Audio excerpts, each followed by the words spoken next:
Barefoot Amish entrepreneurs walked right out of cow stables to assume the ownership of micro-enterprises in dozens of communities. With no family lineage in business or cultural tradition in manufacturing, they founded hundreds of start-from-scratch operations. Today, some 9,000 Amish-owned and operated enterprises thrive in North America.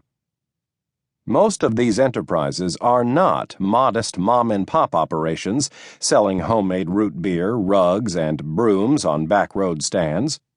Although many are small and lean heavily on family labor, some have a dozen or more employees and annual sales above $5 million. Some shops manufacture products that are marketed across the nation and occasionally even around the world.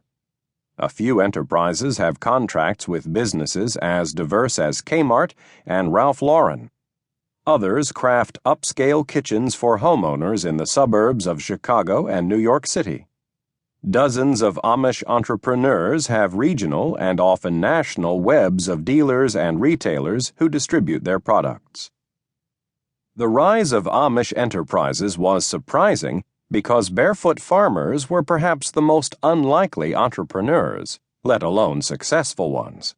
Moreover, it was remarkable because Amish CEOs faced not only the challenges of other small business upstarts the world over, but cultural hurdles as well within their communities. The revolution was also striking because these novice entrepreneurs held only 8th grade diplomas from one-room schools, not Ivy League MBAs. Moreover, most of them had the same teacher across all 8 grades, and at best several years of basic pencil-computed arithmetic, minus even a handheld calculator. Missing from their credentials were courses in accounting, human resource management, systems analysis, and marketing. These homespun entrepreneurs started their businesses at ground zero without any of the textbook prerequisites for success. The story is surprising for a third reason. Amish cultural taboos restrict many types of technology. Imagine trying to start a new business without tapping electricity from the public grid, installing a phone, or buying a computer. Never mind a religious taboo on owning cars and trucks. Amish business owners face church regulations against advertising on radio and television and any ventures that would clash with their moral order. Selling cosmetics or televisions and transacting business on Sunday are unthinkable.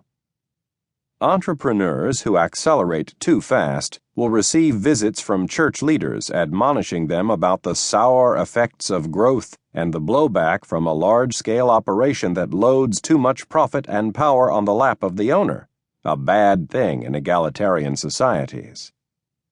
The most striking thing is this.